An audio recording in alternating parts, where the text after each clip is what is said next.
নমস্কার, আমার চ্যানেলে স্বাগত।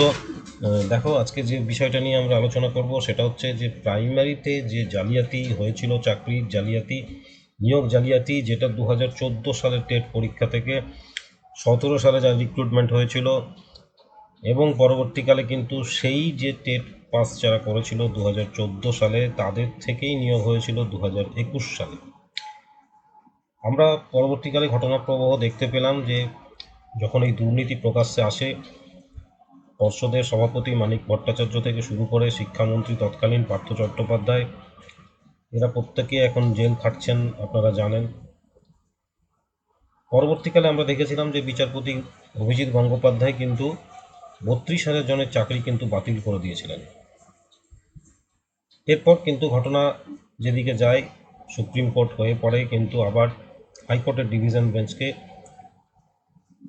নতুন করেই মামলাটি শোনার জন্য সুপ্রিম কোর্ট অনুমতি দেয়। এবং আমরা সাম্প্রতিক সময়ে দেখলাম যে কলকাতা হাইকোর্টের বিচারপতি তিনি কিন্তু পুরোপুরি সিবিআইকে বলেছেন যে যদি ওএমআর সিট না পাওয়া যায় তাহলে কিন্তু এই টোটাল প্রায় 60,000 জনের চাকরি কিন্তু চলে যাবে। আগামী দিনে কয়েকদিন পরে এই মামলার আবার শুনানি আছে। এখন প্রশ্ন হচ্ছে যে আমরা দেখেছি যে মানিক ভট্টাচার্যের নেতৃত্বাধীন যে পর্ষদ কাজ করছিল তারা কিন্তু এই ওএমআর সিট সম্পূর্ণ ধ্বংস করে দিয়েছে। তাদের কাছে কোনো কপি নেই, তাদের কাছে কোনো ডিজিটাল কপি নেই। যদিও বিচারক বলতে চাইছেন যে ডিজিটাল কপি যদি থাকে সেটা উদ্ধার করা যাবে, সেটা চাঁদে গেলেও উদ্ধার করা যাবে।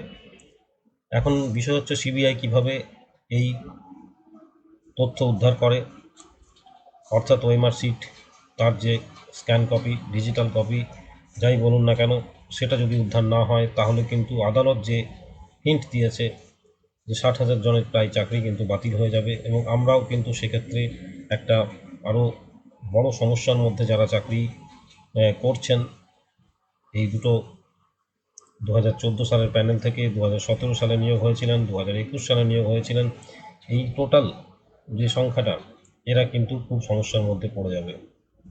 এখন সরকার, পর্ষদ, সিবিআই কি করছে এটার দিকে আমাদের তাকিয়ে থাকতে হবে।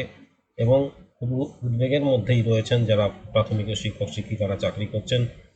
আজ 2017 থেকে প্রায় 7-8 বছর ধরে তারা একটা উদ্বেগের মধ্যে রয়েছেন, কখন তাদের চাকরি যাবে।